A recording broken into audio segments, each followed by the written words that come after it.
Wednesday evening. I'm Chase Miller. Welcome to the YourLiveEvent.com Coaches Show as presented to you by the Hillsborough Economic Development Corporation. This week on the program, a little girls golf, a little girls cross country, some volleyball and football, as well as we are jam-packed on the YourLiveEvent.com Coaches Show. We'll begin the program with a couple of North Dakota football coaches. Grand Forks Red River undefeated in 2A. We'll hear from the Rough Riders head coach. We'll also hear from the Fargo Davies Eagles head football coach, that is Wayne Werremeyer, as the Eagles are undefeated as well in 3A. From there, we'll go into the Minnesota side of the swing of things as they are getting ready just over a week from now. Crazy to think, section playoff football is around the corner. The Fergus Falls Otters have had themselves a nice season. We'll hear from their head coach as well. Talk a little girls golf as Fargo Oak Grove has won 3 consecutive state titles. We'll hear from Laine Brantner of the Grovers. Also, Barbara Arntson, the Riverside Christian cross-country girls program, fairly new in East Grand Forks. They've had themselves a really nice season. That and more, plus we'll get to our senior spotlight. This is the YourLiveEvent.com Coaches Show, but let's go to our very own James Martins, but a one-on-one with Rough Rider football head coach coming up here on the YourLiveEvent.com Coaches Show. On the Your Live Event Coaches Show, we're talking Grand Forks Red River football with head coach Vyrn Muir. And Coach, your team is off to an incredible start, 6-0, and the number one ranked team in AA, and very impressive offensively, and to me, more impressively, defensively. Just your initial thoughts on really what's been a great regular season so far. Well, we have a group of seniors who, there's a lot of them. And so they were our biggest group of freshmen in a little while. Up until last year, we had a larger group of freshmen. But they've stuck together, and a handful of them have played quite a bit of football for us since they've been in their sophomore year. And a few more of them joined the playing field last year when they were juniors, because we had a fairly talented team in 22 with another decent batch of seniors. Uh, they've as ninth graders, they kind of walked through their schedule and won a lot of games and won them fairly handily. So we could kind of see that there were some special players in that group. And as a group, one of the more cohesive groups we've probably had in my 24 years of being around Rough Rider football. They would probably rank up there in the top 3, if not the top group, as far as cohesiveness amongst each other and all that. So we haven't had to work with a lot of chemistry type things with this group. They've kind of had built-in leadership last year in our leadership groups. I think 3 of the 6 leaders were from the junior class, which they're now the seniors. So we've got some guys that have been leading our team. Obviously, our quarterback's been playing since a sophomore, but some other guys have they've been the leaders on our team, and they've been a lot of leaders by example, because we had a young man by the name of Lawson Lotus who played 4 years of varsity football, graduate last season, and he was definitely our vocal leader. So these other guys just kind of quietly went about their business and showed everyone kind of what the dedication looks like. So I think that's been the root of our success, is that we have the right combination of talent, hard work, and kids that care, and they're a cohesive group. And I think when you have all those things and you can somehow manage it, and as the adults managing the kids, we don't screw them up too bad, then you generally have a little bit of success that we're experiencing right now. We talk about culture in athletics, in sports. I imagine the cohesive nature feeds positively into that culture of saying that Red River isn't just, at least for boys sports, a hockey school. It's so much more than that athletically.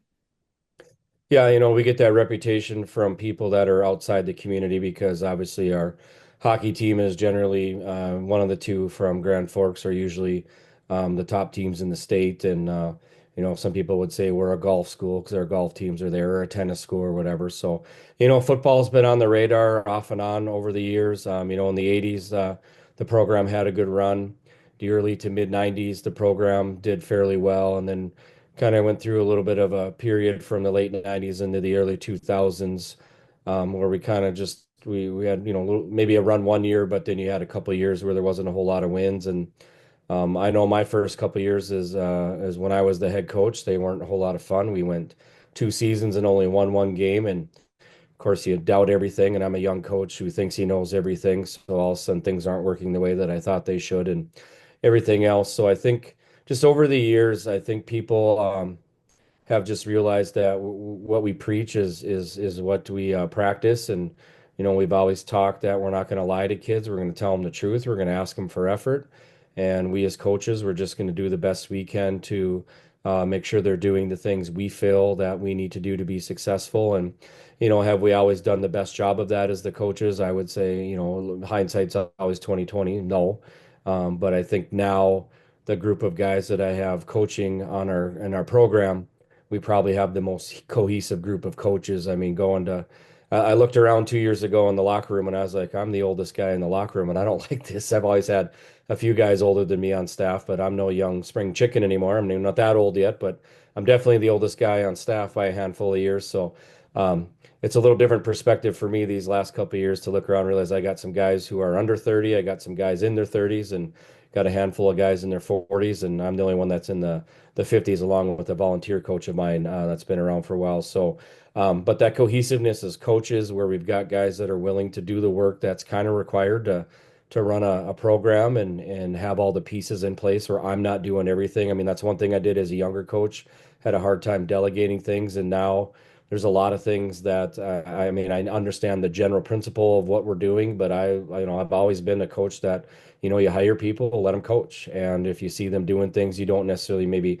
agree with or see ways they can improve stuff, well, then you talk to them about it. But for the most part, if I'm going to hire you to be on the Red River football staff, you're going to have an opportunity to grow and learn and try some things and, have lots of opportunity for growth and be able to do your thing. And sometimes that's been really good for us. And there's been times where, some people maybe needed a little bit more supervision. And by the time I realized they need more supervision, some things maybe couldn't be corrected wholly that we needed to, but we've been able to run a fairly smooth program. And I think, the change in division levels has helped our program overall just, have a chance to win. I mean, obviously we're one of the bigger schools in the double A level. So usually the bigger schools are the ones that win a little bit, but by all means, our first year as a double A team, we were the seventh team. Should have been the eighth team, but we didn't have the tiebreaker in the QRF at that time. But Devils Lake could beat us in the regular season, but we beat Fargo South and rode their win streak through the rest of the year to get the seventh seed. But we barely qualified for the playoffs. Went and got completely annihilated by a really good Jamestown team, and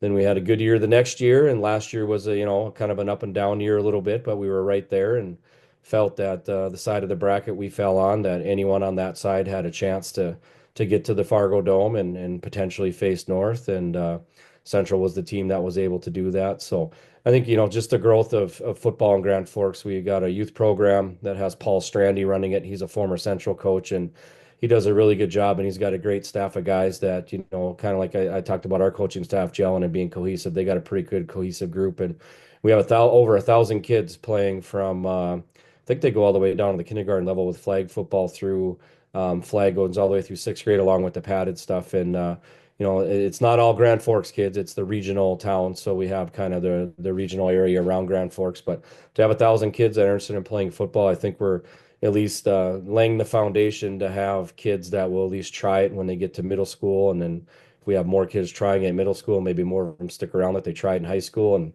we get our numbers back up to maybe someday where we all become AAA teams again. But it's heading in the right direction, and we're having fun. And then the fall sports, our soccer team made the state champion or state tournament that we have in Grand Forks starting this week, and we're hoping that we can continue to keep doing things in our season, that we have a postseason opportunity. But we got to get there first, so we just take it one week at a time. But yeah, definitely trying to. That was a really long answer to tell you. Yeah, we're trying to not be a hockey school or whatever, but that's where we've been and that's where we're going. It's a great answer. Future is bright in Grand Forks, athletically speaking, for sure. Coach, obviously, you mentioned you got a cohesive group, a lot of experience that usually bodes well for a season. But of course, you don't know that for sure until you get into the games. Now, was there a game or a moment in one of these six games so far that you knew that, all right, it's definitely what we thought it was going to be with these guys, that they are for real and we've got a chance at this thing? Yeah, I think we kind of felt pretty good.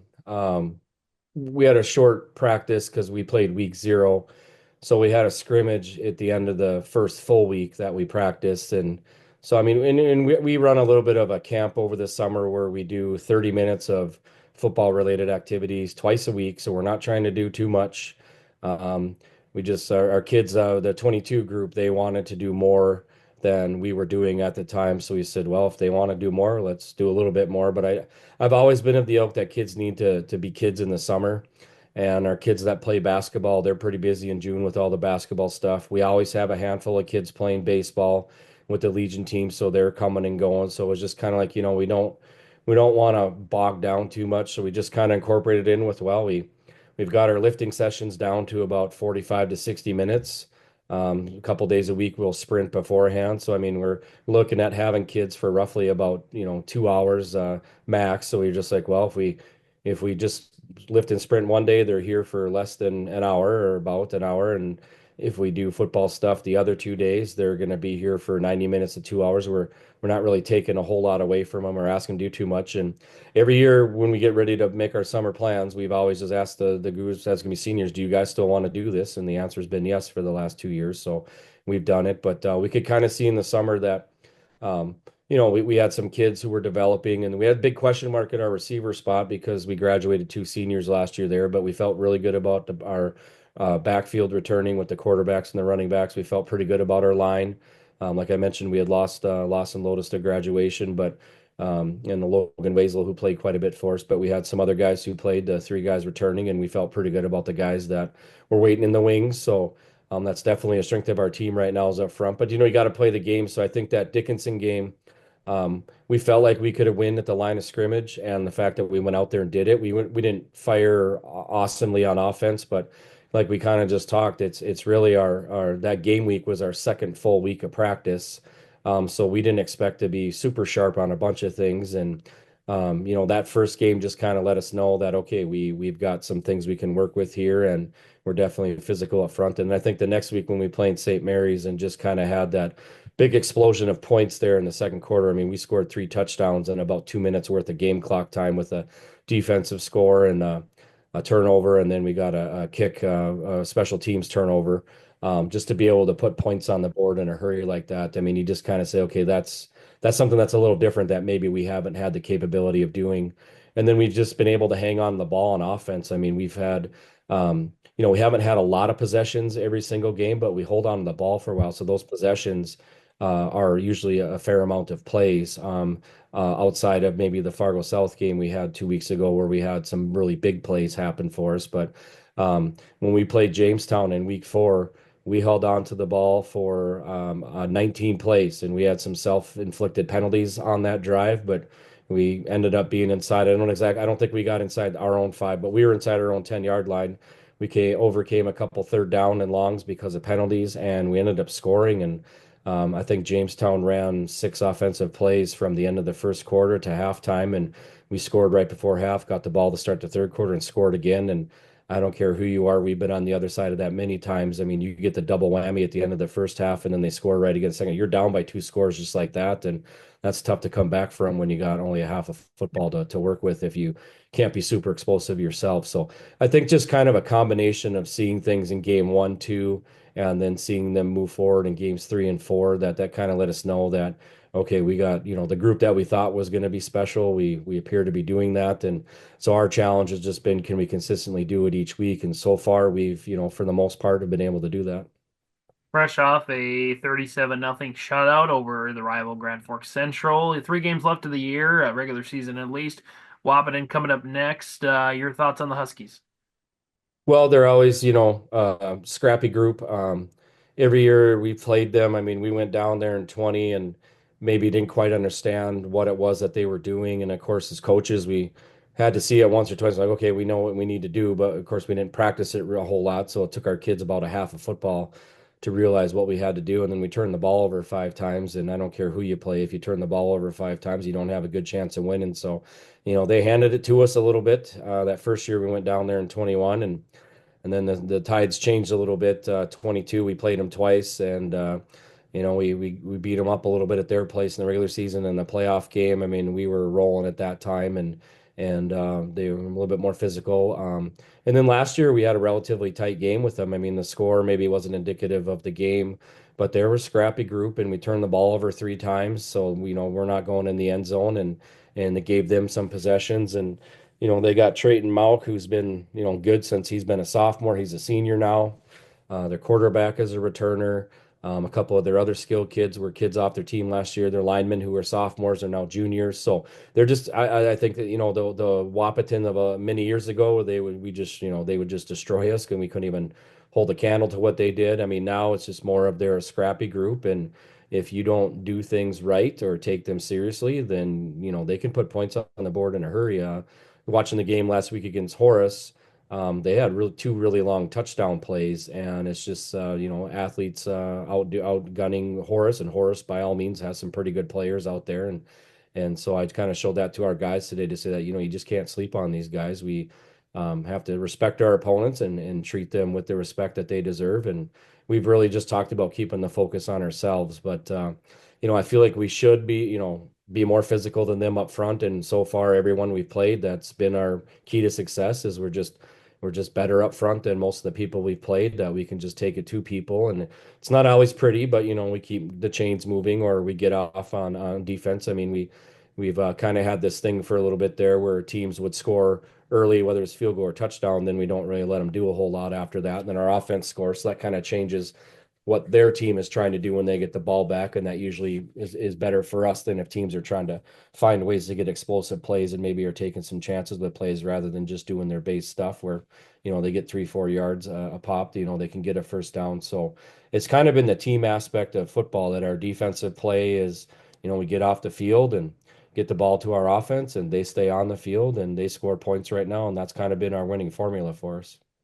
And it certainly boded well for you. Again, 6-0 at the start. You got Wahpeton on Friday. And then, of course, West Fargo Horse back at home a week from Friday. And then they close out the regular season at Devil's Lake on the 25th. Coach, anything else you want to mention here in the Coaches Show?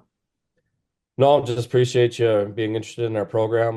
One thing that I like as a head coach is being able to talk about, our kids and what they do and all that. And I know I didn't drop a lot of names on this or anything, but we've got a really, like I said, our senior group is a pretty special group, and it's the largest group we've had, I think, since I've been here, since I've been in charge anyways. I think my first year at Red River in 2001, we had a large group of seniors, but I'd have to go back and look at the team photo to see how many actual seniors we have. But so, I mean, I don't care what level of football you're at. If you've got a decent group of seniors and the majority of them get on the field for you, that usually bodes pretty well and how your team plays. I mean, everyone got to see Fargo North last year with a really big senior class, and most of those guys contributed. That it's tough to win football games with a mixture of seniors and juniors and sophomores. And if you got mainly seniors out there, then that usually bodes pretty well for you in the game of football. Well, I got to tell you, some special brewing in Grand Forks. Grand Forks Red River head football coach Vyrn Muir joining us on the YLE Coaches Show to talk football performance. I think our former president, Teddy Roosevelt, would say bully about. Yes, he would. And we have a lot of calls in our program that are related to Teddy Roosevelt and some of the things he said or did. We have a team award. Our only award we give out as a team. It's called the Man in the Arena Award. Most people are familiar with the portion of the speech that he gave. I always ask our kids, you guys know what the speech was actually called? Because they'll call it the Man in the Arena speech. I go, no, that's just a section of the speech and whatever. But that's just kind of our, everyone gives like a team spirit award or whatever. And I was like, well, let's look around for something. And one of our staff members at the time was a history guy. So he came up with that pretty fast. And I was like, that is what we try to preach to a T, the whole purpose of that section about the man in the arena. So yeah, we try to incorporate the Roosevelt lore now. Back in the 80s, when Nick Sitchie was the head coach, he dressed up as a cowboy on the sidelines. And then I remember when Darren King became head coach, he told me the story that they asked him, are you going to wear the cowboy outfit? And I don't know if he wore the hat or not, but he said he wasn't going to wear the cowboy boots.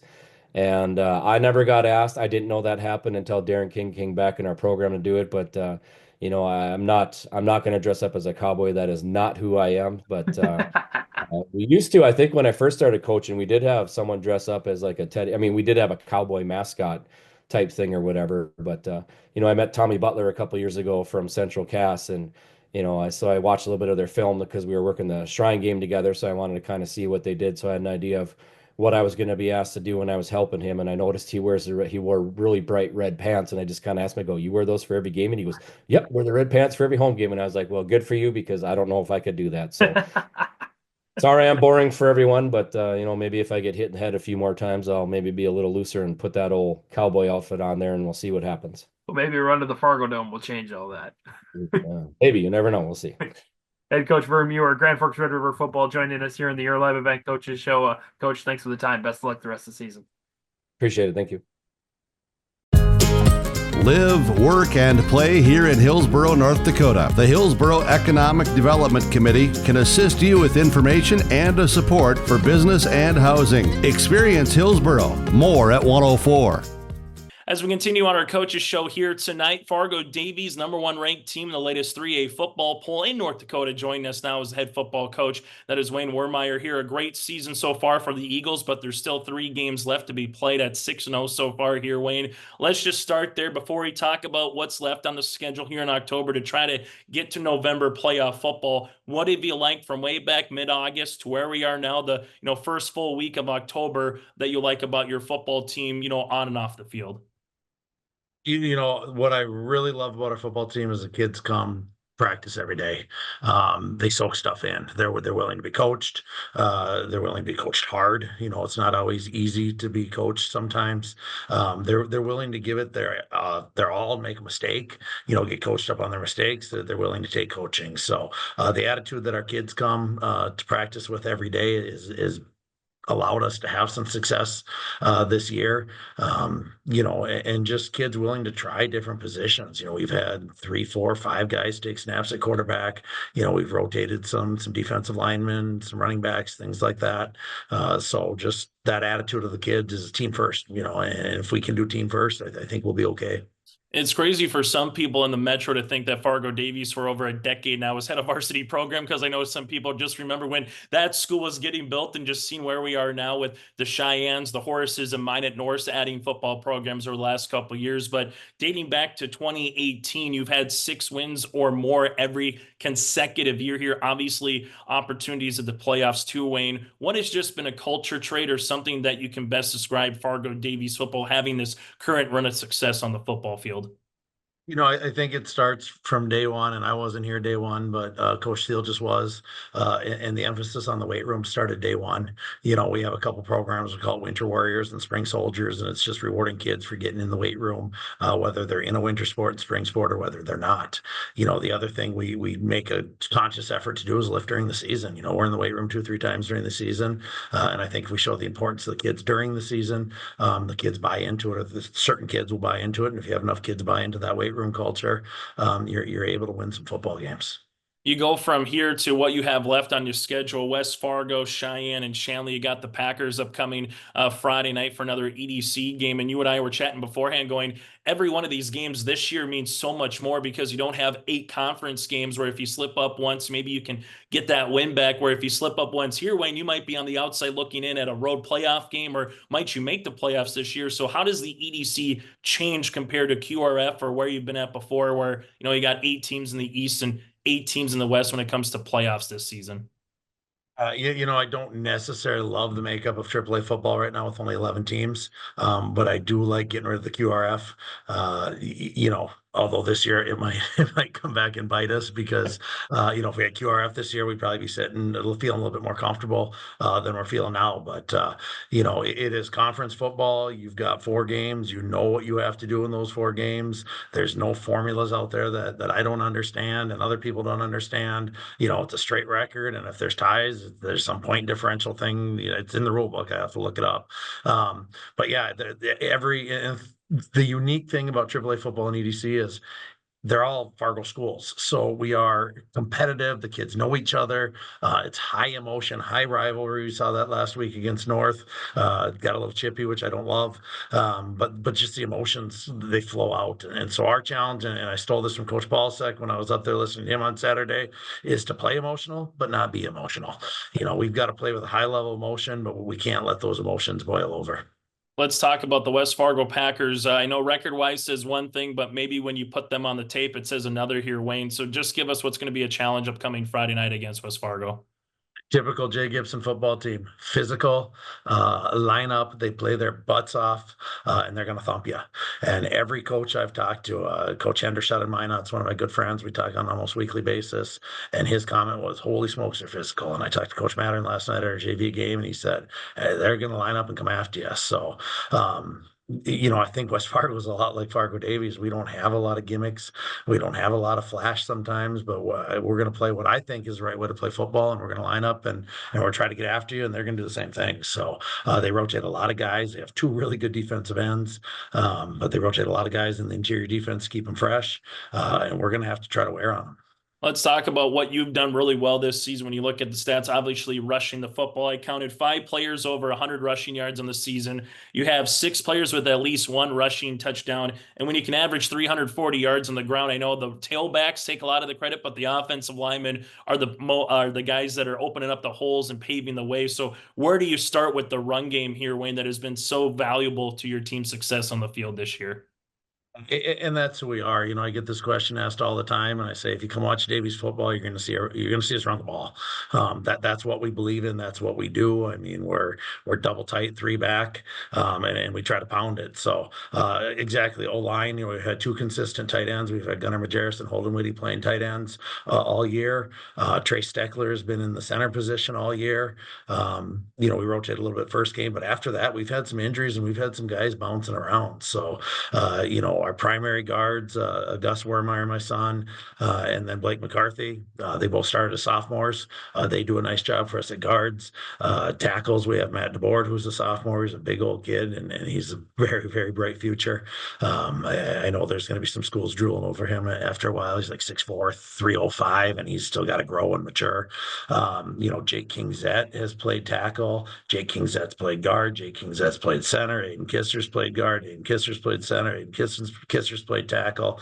We've been banged up on the O-line. We haven't had a consistent O-line since the second half against Legacy, which was game 2. But what it's done is it's forced us to develop a little bit of depth. It's forced us to develop a swing player, and then Jackson Calvin's come in and played some tackle in some need spots. And so the kids are great. The kids honestly started on their own in April, talking about, here are some of the things we're going to see. Coach, can I get some what do you call it? Not the game plans, but the playbook. Can I get a playbook so we can start working on blocking schemes? And they started on their own in April as captains practices, and it went through June and July, and it led into the summer, and then we got a whole host of O-line behind those guys that are playing JV football that have bought into what we're doing. So it's exciting time to be an O-lineman in Davies football. Let's talk about some of the playmakers so far for you on the season. Obviously, your son Malachi leads the team with over 1,100 yards rushing, 17 touchdowns, 48 tackles as well. Stats say one thing, obviously, Wayne, as you know, but what does he bring outside of the stats to the football team this season? Yeah, I think when you look at Malachi, you look at a kid who's been around football his whole life. This was a kid that would crawl up on my lap when he was 3, when I was watching film on my computer, and he'd want to watch film with me. And not only he'd want to watch film, he'd want to know what I was looking for. So we started looking at O-line from a linebacker perspective, and I didn't force it on him, but he was very interested. Malachi is a smart football player. He's not maybe a kid that's going to take the football and run right down and thump you. He's a very patient runner, and he sits behind our offensive line and hides a little bit and tries to find a crease and pops out. And he will get downhill on you too. He's a strong kid. But yeah, he's a student of the game, both offensive and defense. He's done a really, really nice job of physically preparing for the season. He had some injuries, and he had ankle surgery 6 weeks before we started fall camp, and he got cleared the day we started fall camp. But he was in the pool running, he was in the lake running, and he was doing everything he could to keep up his conditioning. And he's put on about 10 pounds since last year. So he's doing a nice job for us. Same question with Liam Wicklow. Just kind of what does he provide to Fargo Davies football this season? Liam provided a really, really nice off-season leadership for us. Liam really bought into the weight room this winter and this spring when he wasn't necessarily doing another sport, but he provided some leadership for those young kids. Liam started at corner last year, moved to free safety. Liam may have made a game-saving tackle for us last weekend. North ran a toss pass, and Liam was about 15 yards behind the play, and he sprinted down, made the tackle on the 10. We held North, and then we scored, and the momentum kind of started going our way. So offensively, he's taking snaps at quarterback. He's taking snaps at running back. He plays wide out when we do spread the ball out a little bit. He's just kind of our Swiss Army knife that I trust Liam kind of anywhere we need him. We go from there. One more player to bring up, Gunnar here. Majaris, same kind of question. Just what does he provide for Fargo Davies football here in 2024? Uh, Gunnar is a phenomenal blocker at the tight end position. Gunnar is a really, really strong kid, and he loves to block. And, you know, he's probably a defensive end that's playing some more interior D line for us, just because he's a tough-nosed kid that can get after it. So he's drawing a lot of double teams on defense. When we do move him out, he's getting some pressure on the quarterback. But I just love the way Gunnar plays that tight end position, and to see him catch a touchdown pass last week was really, really special. It's been a lot of fun, Wayne. Last question for me, and I know it's been well documented before. You have a son that's at NDSU. You got two that's with you currently on the roster. Outside of family, what does football, kind of mean to you, whether it's with family, with those that you're coaching with now, with your staff, with the players that are out for you? Just kind of what does football mean to you in general here, Wayne? Football has kind of become our extended family. From when we first moved to Fargo, when I first started coaching at Shanley, to South, to Moorhead, to Davies, met a lot of really, really good people. My wife has met a lot of really, really good wives. I've met a lot of good kids. I've seen some of my coaches' kids growing up, and I have some coaches on my staff now whose kids show up at practice every now and then and run around, and they're young. And I mean, it's so much fun just to see the kids, the high school kids, be role models to the young kids. There are a lot of really, really good role models. I mean, I think back of Chase Morlock when Truman was running around as a ball boy and looking up to Chase Morlock, and now they still talk when they see each other. So it's just been really special to see the relationships that you can build. See a lot of good kids have influence. A lot of good coaches have influence on my kids. Hats off to Coach Roll for what he's done for my older son, and Coach B and Coach Paulsick, what they're doing now for him. But yeah, it's a special fraternity of people that love kids and love the game. Hey, Wayne, thanks so much for your time. Best of luck the last 3 weeks, but more importantly, against the West Fargo Packers this Friday. Appreciate it. Thanks for having us. That again, Coach Wayne Werremeyer here with the Fargo Davies Eagles will continue after this. Treat yourself to a great career at American Crystal Sugar Company. Team up with quality people making quality products. Full-time and year-round in a stable business. With great pay and benefits, including time off available from day one. American Crystal Sugar Company invests in you to promote your continued growth and career advancement. Grow your career, doing your best work within the world's best beet sugar company. Apply online today at AmericanCrystalCareers.com. Hi, this is Jim, and along with Bernie, we're inviting R&J Broadcasting Incorporated listeners to join us on a tour of the Hawaiian Islands, February 22nd through March 3rd. The Big Island will be part of this trip, while taking in the breathtaking views of Oahu, the Big Island, and Maui. Enjoy the perfect balance between scheduled activities mixed with personal leisure time. Visit holidayvacations.com, keyword RJ to learn more about this tour, or call 888-557-1020 for a free brochure. Growers, prepare your fields and yields against the wet conditions for 2025 and beyond with a drain tile project from Chad's Excavating out of Mayville. Drain tiling will improve and increase your yields and land values for years to come. Chad's Excavating provides free, detailed estimates, and with over 40 years of combined success, they provide professional installation and service. Call Chad today to prepare for your future and any questions that you might have. That's Chad's Excavating out of Mayville, helping farmers grow. Welcome back to the YourLiveEvent.com Coaches Show. I'm Joe Lancello, joined by Chris Grabowska, the head coach of the Fergus Falls Otters, and I should say the undefeated 6-0 Fergus Falls Otters. Chris, was this the kind of season you were expecting going into the year? Well, I mean, it was always in the back of our minds that we kind of thought that we could do this. We've always had the talent. We had talent coming back. We had experience coming back from last year's team. And we feel like last year we were in a lot of close games and we made a lot of progress and steps towards, becoming a good team. And this past off season, we put in a lot of work and extra time, weight room, open field, stuff like that. So I guess you can kind of say it was expected, and definitely people in our room were not surprised, but a lot of outsiders might be. But yeah, I mean, our kids believe that they can get it done. I would think a big thing that helped in that way was week 2 against Dilworth Glendon Felton, the defending section champions. They were up 23-20 against you at halftime. Yet when the final score comes, you're up 48-29. Talk about that game and what kind of a boost was it for your guys to come up with a win like that? Yeah, I think that was a kind of a, turning points in our confidence and our belief that, hey, yeah, we're a good team. We're a great team. We can do this. We were actually up on them early, and then we kind of had some miscues on offense and gave up a big play, and they got up on us before the half, and we just kind of went into the halftime and reset and came out, and opening drive we ended up scoring and took the lead and never really looked back from there. So I mean, we just kind of just settled down. Hey, we got to get our ball into their playmakers' hands and let them make plays, and that's kind of what we did. And I would say from that point, confidence-wise, our kids believe every week that they can get the job done. And you guys certainly have fellas who can make plays. Just looking at some of the yardage numbers that Henry Bethel, your quarterback, and Caleb Froning at running back have done, it's something. I mean, like 547 yards total offense in your win last week against Little Falls.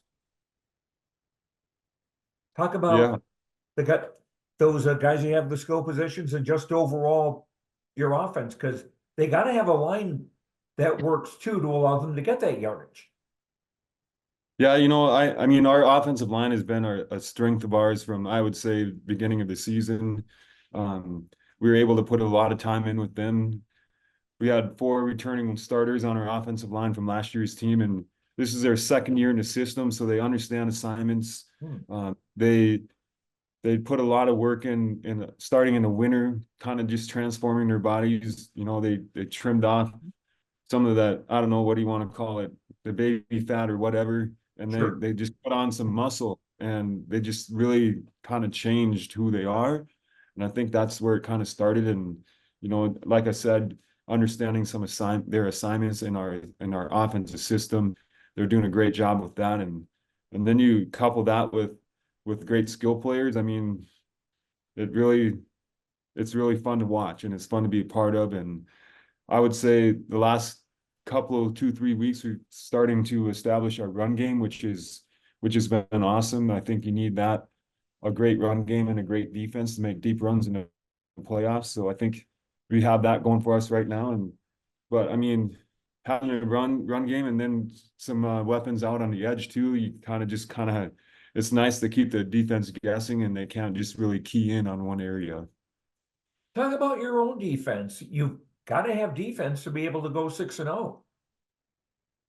Yeah, our defense, I credit our coaching staff. I have a great defense coordinator. He's been Shane Tilke. He's been around the game for a long time, and he does a great job each week having a good scheme for our defense. And then, he's a great teacher. He gets them taught up during the week, and we just go out and execute the game plan. So, and I think the last, since I came in, we've been really, really trying to make it a point on defense. It's a mentality too. And so I feel like our kids have really grasped that and taken off with having a mentality that we're going to get the ball back. We're not going to let teams score, and we're going to get the ball back. And that's kind of been our mindset on defense this year. So credit our kids for just wanting and loving to play defense.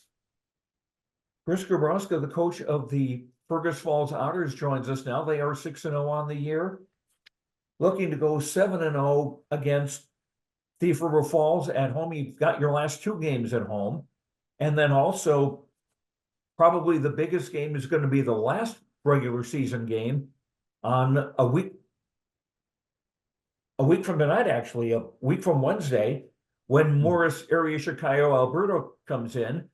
As we record this, they're also 3-0 in the section, and they were the finalist last year too. I believe their quarterback has graduated, but they must still have some pretty good horses on them.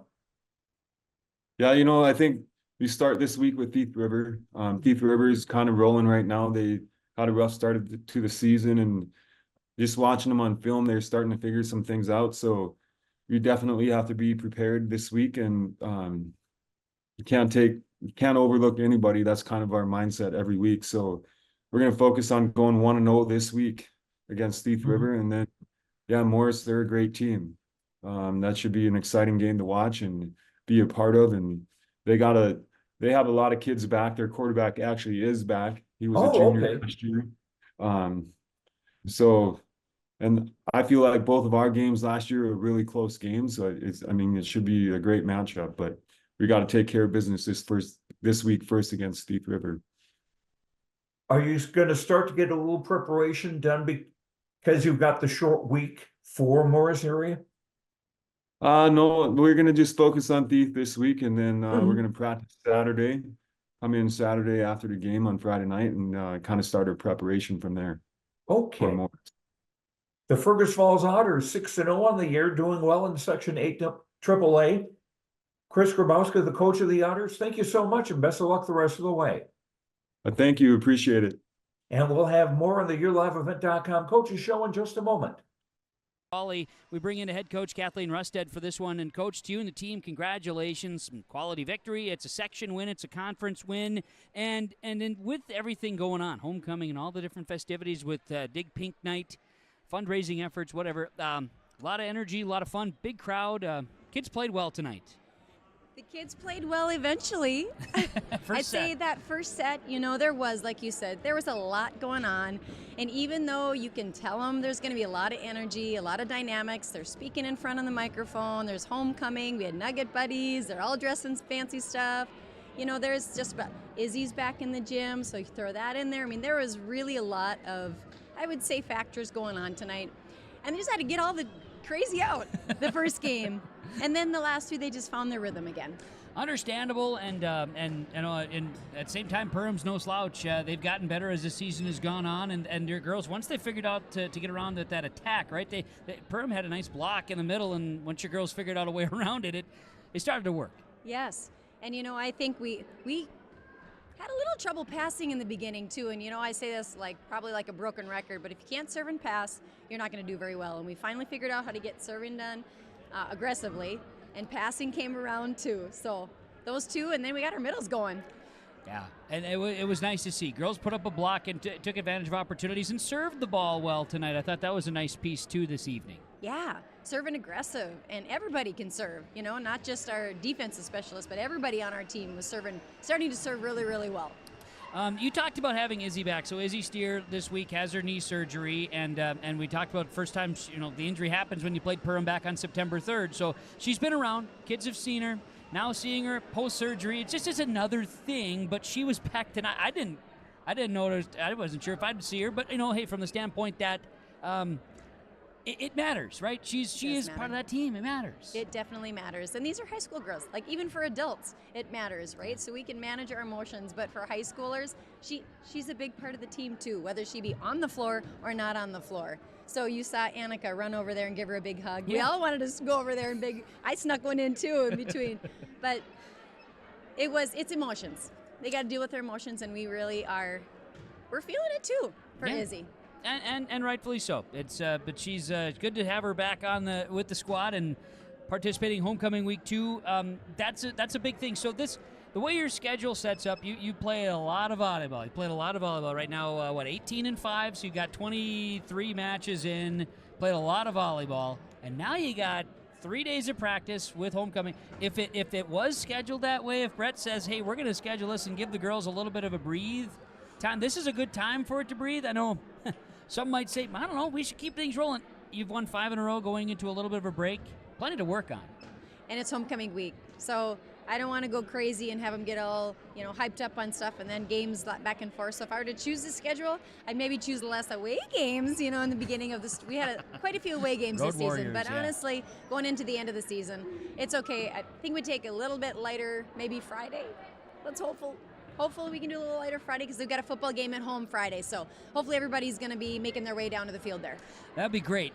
It's important to have this homecoming. We talked about it this past week. It's important to have the memories and all the good stuff that tie into it. Your volleyball team, since playing in the Midwest Volleyball Warehouse, they've come back with some confidence. They've been playing pretty solid volleyball. You got to like the way that they're playing right now, but I'm sure there's things to work on. What would you say they need to keep? Serving and passing and you know what I'm going to say already. Definitely serving and passing. Yeah. But with I would say with each game, these girls have grown into some maturity And you kind of do that when you're upperclassmen, but each team is different. So I think here, recognizing, okay, we need to make some adjustments, right? And we have Adrina, so she's new. We're going to do some new defenses off of her, new offenses off of her. So with offense and defense, there's always little things that we can tweak and work on. I mean, we're all not perfect, right? So yeah, we're going back to the drawing board. We got stuff to work on. Yep.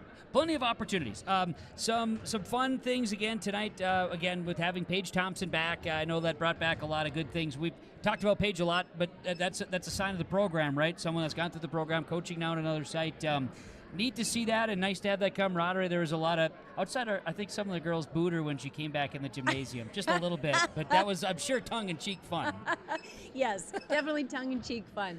I think I tried to sneak a couple glances over at Paige too, just to let her know, hey, what are you doing next? Right. Do a little ribbon past the net. But it's always fun to see Paige. She's going to do a great job. She is doing a great job with that team. They got a younger team, not as much kids on the floor with experience, but I know everybody in the gym, you heard them erupt when they announced Paige's name. So the whole gym is familiar with her. There is an exciting game, and I think this crew is really fortunate that we got to see her and the Perham team in this particular night. A special night.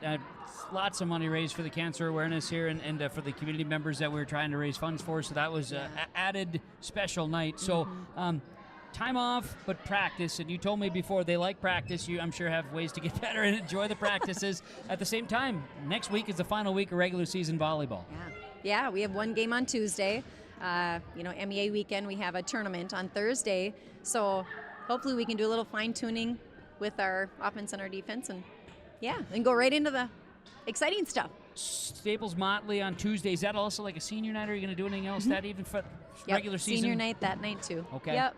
Autograph night, I think, too. Oh, cool. That's another fun thing. And I just being able to bring in each home match, right? You've had the young Nugget volleyball players get introduced with the team. That's a good thing, isn't it? I mean, you want to be able to introduce those kids to the game. Oh man, they're so hyped. Those younger kids, they see these high school girls and they really admire them. And some of these girls remember that when they were younger and got to do this similar thing. So I think it's, coming full circle. It also, the parents too, they love to see their kids out there enjoying the game and enjoying this part. It's bringing lots of people together, which is awesome. You see grandmas and grandpas out there cheering for their little nugget buddies or their little nuggets, So, gosh, and how about those fans? Honestly, it was so packed tonight. It was great. It was wonderful. Super cool. You mentioned one more tournament right after for the MEA break. Is that the Fergus Falls tournament? Okay, so you get to see some more great competition. Yeah. The brackets, sometimes they'll maybe release those a little bit later depending on teams, but you'll get a chance to get some more good competition in for that tournament. Yeah, I know last year, Sauk Center, Pequot Lakes, some single A teams like West Central, Hillcrest, put together a good team. East Grand was there. So there's lots of other ones, but those are probably some of the highlighters, the ones that really did well last year. And some of those teams are ranked at this time in their respective classes. Hawley is ranked number 5 in the state. I get to mention it. I'm not saying you don't mention it. I get to mention it. Again, we've talked about that. It's good and bad, but also mostly good because the kids are being recognized and they're holding steady, ranked number 5 this week in the poll, and obviously some heads have been turned in that direction, so they know what's going on. So positive things, Coach, as always. Thanks for the time. Appreciate it very much. Congrats on the victory. Congrats on the season thus far, and best of luck as you move on towards the final week of the regular season. Sounds good. Go Nuggets. There we go. That is Kathleen Rustad, head coach of the Hawley Nuggets, joining us following their victory over Perham, 3-1. There's more at 104. Hillsborough, North Dakota has everything you need on your next road trip. Food, fuel, fun, and family-friendly activities. Stop by and fill up your tank or grab a bite to eat. Have a blast at Goose River Golf Club, the swimming pool, or one of our beautiful parks. There's even ice skating and cross-country skiing. Take in the sights or stay the night so you don't miss a thing. Experience Hillsborough and see why there's more at 104. Don't be fooled by that beat-up old cap. Its faded crown represents the tireless work of America's farmers and ranchers. Its sturdy brim, their dedication to providing our nation with a safe, affordable food source. So we'd like to tip our hat to them. Farmers Union Insurance, protecting those that protect America's food source. Visit with Ryan Opdahl, your local Farmers Union insurance agent in Hillsborough. Sharing our heritage, sharing our future. Choosing the right bank for your financial needs can be challenging with the many choices available. Dakota Heritage Bank is pleased you're interested in knowing more about what they can do for you. The Dakota Heritage Bank community bank setting is a strong advantage they have over larger, less personal banks. Customers are more than account numbers, they are friends and neighbors. Working together, Dakota Heritage Bank, member FDIC, equal housing lender. Well, join us, part of the YourLiveEvent.com Coaches Show this year to wrap up the girls' golf season in Class B in North Dakota as the state champ and a three-peat as well for Grover's Girls Golf. That, again, is Laine Brantner here joining us. And, Laine, let's just start there. It's one thing to win one state title. It's another win two. You know, you had the target coming into your back again with some of the golfers that were back on your roster here this season. What does it mean for the 2024 version of Oak Grove Girls Golf to go out and win another state championship? It was really special. Obviously, the first two were special in their own right, but they were all very different. The first one came down to the last hole, the last group, and we had one of our girls make a putt for us to win this, to win by one, and we would have lost it if we would have tied because we would have lost the scorecard playoff. And then last year we had another came down about a 5-footer on the last hole that we had to make in order to tie. And then we won the scorecard for the fifth playoff. And this year the girls kind of said all along, hey, we want to make sure that it doesn't come down to the last putt on the last hole like it did the first 2 years. And obviously they played extremely well. I was talking to the girls. We had that about 45 to 50 mile an hour winds on day one at the Fargo Country Club. And we played Fargo in both our normal tournament that we host, the region tournament, and then 2 rounds of state.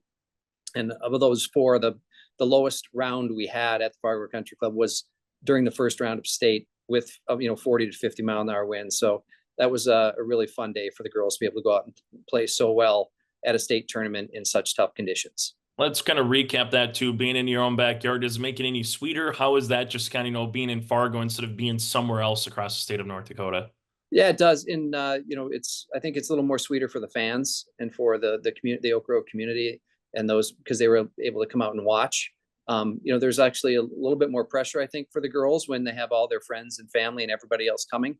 When you kind of go elsewhere, it's a little bit easier to stay more focused, in my opinion, because you don't have all those outside distractions. But also from a golf perspective, it is really nice when you have the comfort of your home course, that you've played a ton, so you're a lot more comfortable than maybe other kids that don't really know the course as well. Laine, what's a trait or characteristic that best describes this year's version of Fargo Oak Grove Girls Golf? I would just say resilient and faithful. They definitely were able to come back. As you know, in golf, you have ups and downs. And even when some of the girls had some tough rounds, they were very resilient and they didn't get too down. And this was a group that really leaned on their faith as well, and that was really fun to see. Couple of seniors here with Josie and Lauren Halstead and Josie Yep. Brantner as well, your daughter. Just what are those two kind of brought to Fargo Oak Grove, being those senior leaders, having a ton of varsity experience as well over the last couple seasons for you? Yeah, both of those girls are really special. Obviously, my daughter and Lauren, I've gotten to know them both really well. They, when I started coaching 5 years ago, was when they were when we came right out of the pandemic, and so they've been with me, or I've been with them, however we're going to look at it, for all of my 5 years of coaching, and to see their growth and kind of where they've come. They've been co-captains the last 2 years, and how they've led this team in so many ways over the past couple of years, but in particular this year as seniors, they really stepped it up, and it was fun to see both of them improved year over year by over 8 shots, because they both said, this is our last year. We really want to, to get to focus and get our golf games to where we'd like them to be. And so to be able to do that this past year, and both of them have, so to speak, career years, was really fun to see. And then you had some underclassmen that did really well. All the girls that you had at the state tournament finished in the top 10 respectively on the individual side. Let's just talk about Josie here, just, that sophomore. What did she kind of provide to the club this season here, Laine? Yeah, Josie is one that, is fun to coach because she really absorbs everything. And so at the beginning of this year, she struggled first couple tournaments and, said, hey, this isn't, what I want my season to be, and made some changes to her swing. And we worked on a few things. And, at the end of the year, she had her personal best the last at Fargo Country Club, the first round of state, and 40 plus mile an hour winds, and really just she came into form late in the year and just provided some great leadership. It was really nice because for us to be able to have 6 girls that anyone can, if any one of them has a rough day, that they're not, their score is going to be, it's going to be okay because we have 4 other girls that can step up. That really helps alleviate a lot of pressure off these girls, because I know a lot of teams or other teams may only have 4 girls or so that they really need to lean on. If one has a bad day, it makes it tough, and we didn't have that this year. We were very fortunate. And the Fargo Oak Grove future looks bright as well when you can have a sophomore and also 3 freshmen that were able to be part of that top 10 here with Ellie, Claire, and Sylvie as well. Just kind of what is that freshman core? What did they kind of experience this year? And same kind of question on and off the course, what they kind of provide to Oak Grove golf? Yeah, well, they're the fun thing about them is they're all very unique and different, and but bring about a lot of great qualities, and they're very good friends, and so that helps a lot because they are able to kind of kid each other and have a lot of fun on the golf course, but also push each other to improve. Claire improved by over 10 shots again this year, getting her average down into the 80s. And Ellie dropped her scoring average from last year to low 90s to 81 this year. And Sylvie kind of kept her scoring average at 81. So they kind of really helped a lot of consistency this year, I would say. The one thing that was really fun to see all of them is towards the end of the year, our goal, as we went into state, was to count all scores 85 or under. And we were able to do that both days at state. So they were able to kind of accomplish that goal. And a lot of that's just because they learned how to be consistent. And that's kind of, the fun thing is, and as we get into next year, obviously losing the 2 seniors, including, both Lauren and Josie, towards the year end was averaging, her year was 78.3, I think average is what she had. And obviously for her to have such a great year, medaling 6 times, we'll have a lot to make up by losing both Josie and Lauren next year. But I know those girls are going to be up for the challenge. Laine, when you take a look at just golf in general, and particularly at the high school level, what separates someone, so to speak, on the golf course, whether it's team, whether it's individual? There's that old adage that golf is individual, but when it comes to winning a state tournament, you all have to play well and perform well on those 2 days, particularly at a state tournament, whether it's 40 degrees outside or whether it's 75 and 50-mile-an-hour winds. But what is something that separates teams in your mind, whether it's, mental, maybe it's the short game, tee box? What have you kind of seen over the years?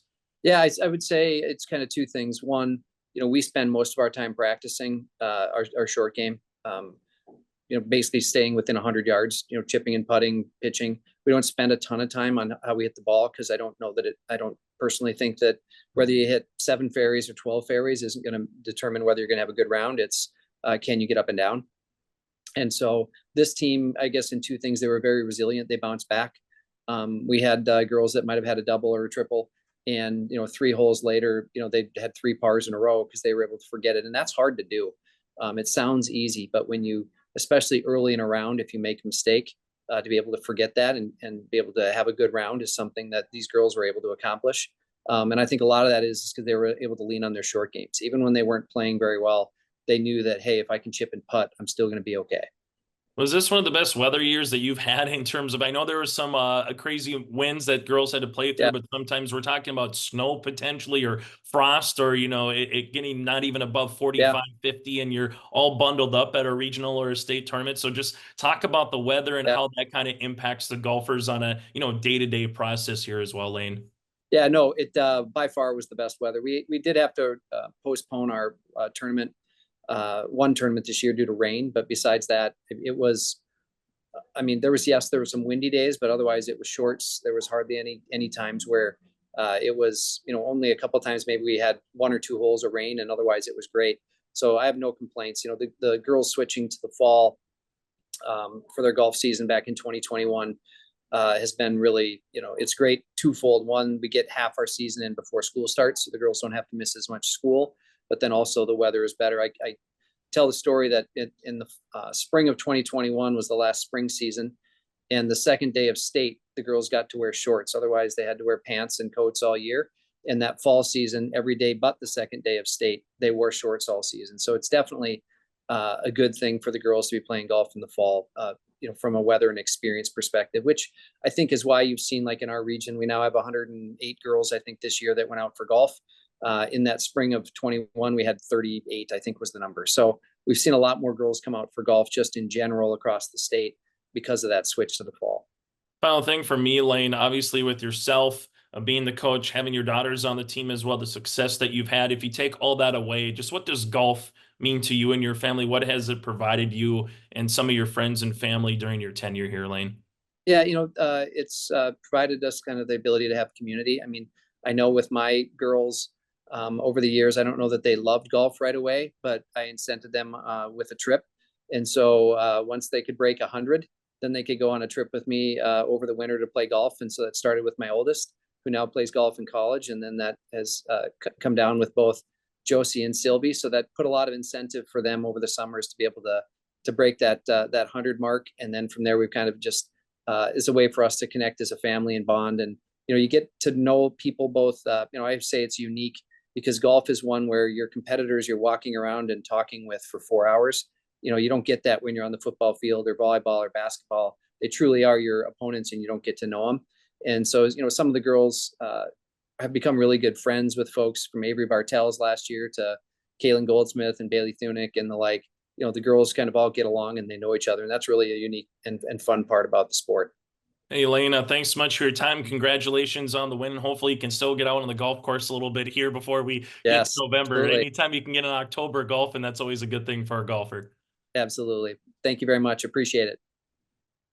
On the Coaches Show, we are chatting cross-country Minnesota side of the Red River with, for the first time ever, I do believe, with Riverside Christian School cross-country. And chatting with the head coach, Barbara Arntson. And Barbara, first of all, welcome to the Your Live Event Coaches Show. Good to have you aboard. And it sounds like your team, specifically your ladies' team's having a lot of great success. The most recent poll, I believe, from the Minnesota Coaches Association ranked number 7 in the state. Kind of introduce us a little bit to your team this year. Okay, yeah, thanks. Thanks for having me. I'm really excited to be here. Our team is doing wonderful. We have I'll kind of go through the list. Jayla Abrahamson, she's a freshman and she's been doing great. And then Amelia Arntson, a 7th grader. She's obviously my daughter. She's been doing wonderful. And then Ella Arntson, another daughter of mine.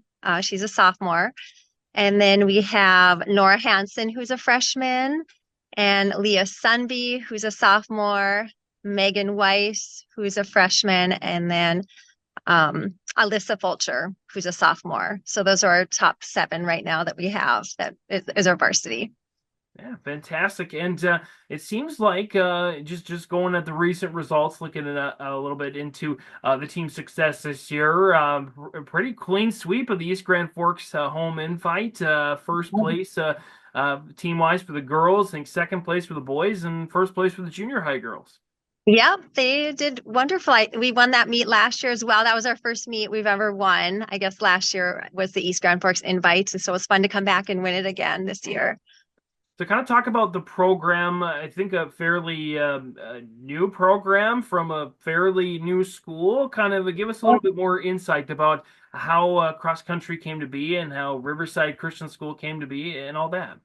Yep. So the program's actually been around. This is our 4th season, but it's really only our 2nd season of being able to run as a team. So 4 years ago, I got a phone call, inquiring, would you be interested in coaching? We're thinking about starting a cross-country team. We heard about you, etc. And I was like, oh, I would love to do that. I love cross-country. I miss coaching. So 4 years ago. But at that time, we were not members. Riverside Christian School was not a member of the Minnesota State High School League at the time. And all the kids running were really young, So it wasn't that huge of a deal to not be part of the Minnesota State High School League because it was mainly junior high meets anyways. So then we had to kind of go through a bunch of hoops and hurdles that second year, again, where we weren't quite all set up yet with them. So it wasn't until last year we're members of the Minnesota State High School League and could actually run as a team. We have a few homeschoolers on the team that are co-opted with us. And so it's really only our second year of, as a team.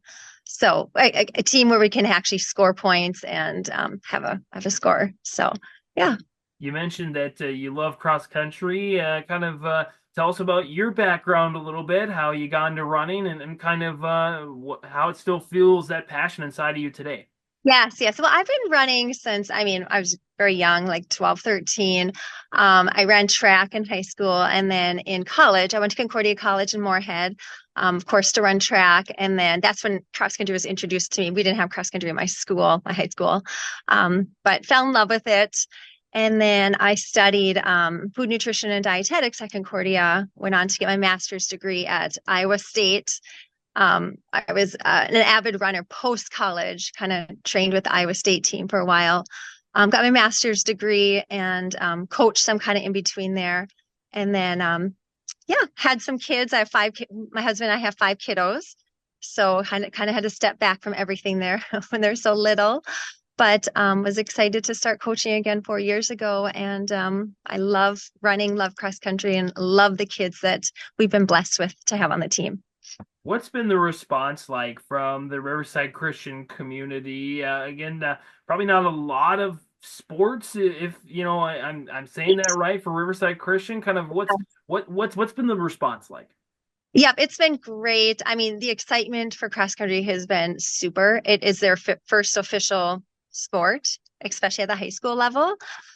We've been very grateful with Riverside, though they are able to co-op with Sacred Heart for like basketball and baseball and softball, so we have that, those sports as well. But to Riverside to actually be a sport on its own, it's been super exciting. Parents, families have been so supportive and excited about everything. So it's been good.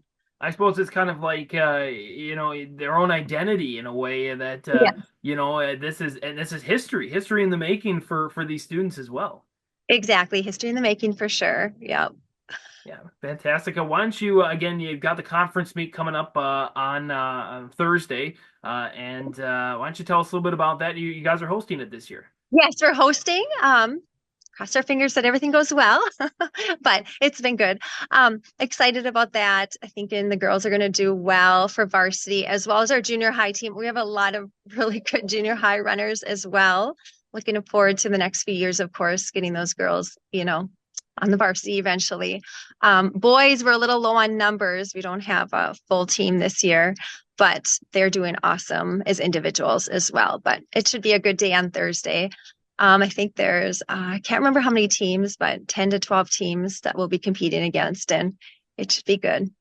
Why don't you give us the details about that meet on Thursday if people want to come out and cheer on not just Riverside Christian, but their favorite team, favorite individual? Yeah. Okay, perfect. 3:45, we have an elementary kids race. It'll be about a half mile. 3:55 is national anthem sung by our own girls team. And then 4 o'clock is the junior high girls race. 4:30 is junior high boys race. 5 o'clock is varsity girls race. And then 5:30 is the varsity boys race. And then the awards banquet or the award session will be right after that. Top 15 for varsity boys and varsity girls are considered all conference. And And of course, other postseason meets, I believe section meets and state meets on the horizon. Kind of give us a rundown of the schedule. Yep. So we have the conference on Thursday. Then on Monday, we're going to be traveling to Bemidji for our last meet before the sectional meet. Sectional meet will be that last Friday in October. It's always in Bagley. So top 2 teams in the section make it to state. And of course, you have 6 individuals beyond the 2 teams. But last year, our team took 3rd. We have United North Central, which is a very tough team in our conference or in our section, as well as Hawley. Those are the 2 teams that finished ahead of us, and they're strong again this year. So that's going to be our biggest competition, are those 2 teams. But so our goal is to get top 2, of course, for teams, so we can get our team to state next year. We had 1 individual for boys last year that made it, and then 1 individual for girls. So we want our team to make it this year. I'm not sure we talked about the boys individually a little bit. I think you ran down the girls roster, but why don't you tell us a little bit about the boys team this year? Yep, boys for varsity, we have Kyle Hamlin, who's a senior, Elliot Arntson, who's a senior, and then Isaac Sunby, who is a junior. So Those are three varsity small boys. but mighty. Yeah, small but exactly, small but mighty. Yeah, exactly. Well, Barbara, anything else you want to mention? Again, first time we've had featured Riverside Christian School cross country. Anything else you want to mention about yourself, your team, the school? Anything else you want to mention to our your live event fans? Just super proud of the team. I mean, these kids, boys and girls, all work hard every day. Cross country is a crazy, brutal, hard sport.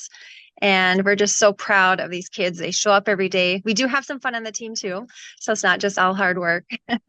We do our fun runs and things like that, team meals and everything, but super proud of them. If we make it to state, wonderful. If we don't make it to state, I'm just as proud of these kids as ever. So. Well, I think if you talk to any coach, any athlete in cross country, they often say that, well, maybe running isn't the most fun thing, so you better have some fun things around the meets, around the experiences. Yeah, but that's a goal as a coach, is to find those fun things to keep the kids motivated as well. Yeah. We talk about the fun things, and of course, we talk with a lot of cross country coaches around the region, both North Dakota and Minnesota, and I think some of the best stories are those fun stories that happen at meets. Has there been anything like that you can share that really helped your team bond this year, that they just bonded over, that people wouldn't think would happen on cross country trips? Let's see, trying to think of something. Oh, we this year we went to, at the beginning of the season, we went to Perham for a meet, and it was a Saturday morning. Of course, Perham is like a 2.5, 3-hour drive from Riverside. So we actually made an overnight meet, and we went early, went to Itasca State Park, spent the night in Park Rapids, toured the downtown area, and just, had a blast, and woke up early the next day, went and ran, and it was our first race, of course, of the season. It was hot. We've had a really hot cross-country season this year. Looks like it's going to be hot again on Thursday for the meet, but just so many laughs and fun times together at the Perham meet. So, well, yeah, great to get to know you. Great to get to know your team a little bit. And again, that conference meet on Thursday, and then one more last chance meet, and then sectionals and hopefully state afterwards for Riverside Christian School cross country. Barbara Arntson, the head coach for the cross country teams from Riverside Christian School in East Grand Forks, joining us here on the Your Live Event Coaches Show. Barbara, thanks for the time. Best of luck this week. Thank you for having me. Take care. Live, work, and play here in Hillsborough, North Dakota. The Hillsborough Economic Development Committee can assist you with information and support for business and housing. Experience Hillsborough. More at 104. It's time now for our senior spotlight on the YourLiveEvent.com Coaches Show. Today we're talking with Sam Smith, who is a lineman at Park Christian High School in Moorhead.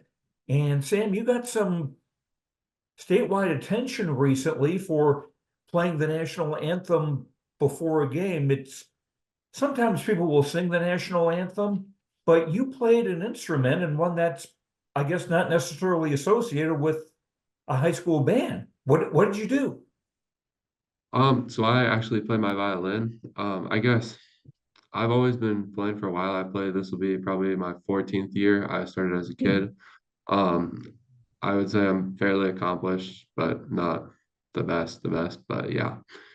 I just wanted to do it. It was really special to me. I've seen a couple other people do it around the country, and I just thought it'd be a super cool thing to share my talents during that. So for senior night. So you're more of a classical violinist than, say, being a fiddle player, or do you do both? So I actually do both. I originally started doing fiddle. So I don't know how many people are familiar with this, but there's the Peace Gardens. It's a land like in between Canada and the US, and they host a fiddle camp every year. And so I grew up going to that with my family, and that's where I initially started. And then after that, I got into classical and orchestra and stuff like that, which I do more of now. So yeah. What kind of a career in music do you see yourself doing? Because it's with both skill sets, it would be easy to imagine yourself as a session musician in Nashville, or also being in a symphony orchestra. I'm sorry, can you repeat the question? I'm just thinking the way with your being able to handle both types of music, classical and say country or fiddle, I could envision you maybe as a session musician in Nashville or being in a symphony orchestra. Which of those would you prefer? I would probably prefer orchestra. I used to like fiddle a lot more, but I like classical a lot more now. I just think that orchestra conveys like a lot more emotion, and I love being part of it. More, I feel that it's more of like kind of relating to football, not like more of a team thing. Like obviously every section is sort of a position, I would say. And so I don't know, I think it's a lot better in my opinion. Okay. I understand you have committed to play football at the University of Sioux Falls for the Cougars. Do they have a music program there that you would major in, or what have you got in mind for? So they do have a music orchestra there. I don't know. I'm gonna try and make it work with football. Obviously, football is gonna have to come first, with practice and all that stuff. But I'm going to try and be in the orchestra and be as involved as I can. But it's just football is obviously a huge time commitment at the college level. So yeah. And you do, I understand, make a pretty big commitment to practicing the violin as well as with your studies in your high school football. Oh yeah, for sure. I spend probably an hour a day, sometimes more with like class and just different things I do. But like personally, I usually practice for at least 45 minutes to an hour a day. And that is the kind of dedication it takes to become as skilled as you are. Now, as far as playing football goes, you are a pretty recent, you haven't been playing football as long as you've been playing the violin. Let me put it that way. Yeah. Yeah. I actually started playing football my freshman year in high school.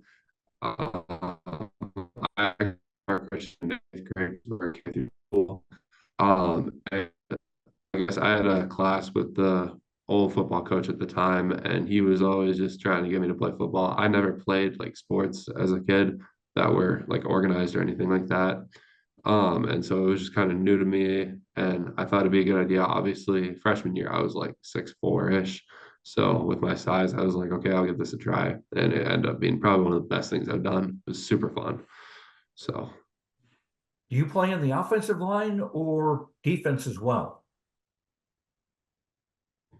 right now I'm starting for the offensive line. I do some defense as nose, but it's more of a secondary thing. Okay. It's interesting that you've also had some pretty good coaching as well, like in the summertime too. Talk about that. Yeah, so this is kind of a long story, but my head coach, Matt Bosch, he used to coach at Shanley, and they actually had, back when he coached there, they had a kid named Connor McGovern. Ended up going to Mizzou for football, and then he went to the New York Jets, and he started as center there for I think 5 years or something. He's still with them, I believe now, but he was actually nice enough to help me a lot during the summer, and I genuinely don't think I would have gotten a scholarship without him helping me, and just like with everything, there's just so much to it. What is it about playing the offensive line that you like? I guess it's kind of a short answer, but I just love going and getting after people, especially getting pancakes. I just love the physicality of it, just contact every play. So yeah. And I love seeing like good schemes and just like a massive hole for the running back. I just love doing that. So yeah.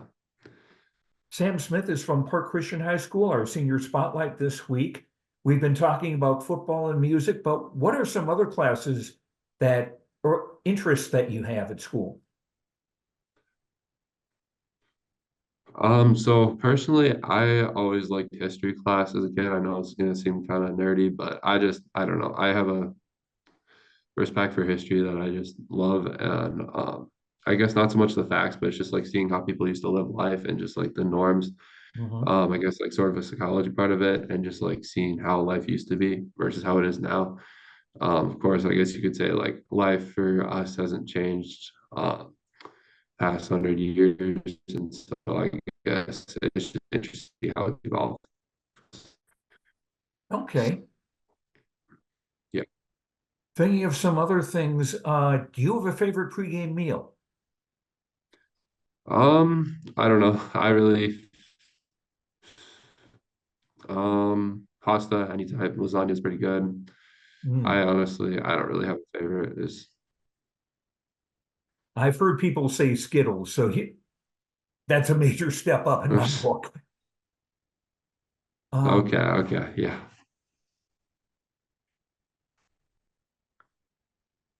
What else would you like to accomplish? Where would you see yourself 10 years from now? 10 years from now. Going to Sioux Falls, I plan to major in computer and IT management. And so after that, I'd obviously like to get a job in that after football. And so I would like to be like a project manager or something like that, working for a company. Did I read somewhere that you made a computer yourself? Yes, I did. What led you to do that? I guess this just kind of goes into why I want to major in IT, but I've always just loved problem solving as a kid. And I guess IT is that put into a job with technology. I've always been, I would say, like fairly smart with technology. And so I love problem solving. And so, yeah, it works out for a job. And come to think of it, blocking defensive linemen is a problem to be solved. Yeah, for sure. Sam Smith of Park Christian, our senior spotlight this week. Sam, thanks very much for the time and best of luck the rest of the season and enjoy your senior year and your future at Sioux Falls. Yeah, thank you so much. And we'll continue with the YourLiveEvent.com Coaches Show in just a moment. That does it for the YourLiveEvent.com Coaches Show. Make sure you join us every Wednesday night, including the next one on Wednesday, October the 16th for another edition brought to you in part by the Hillsborough Economic Development Corporation. I'm Chase Miller, and we'll talk with you next week.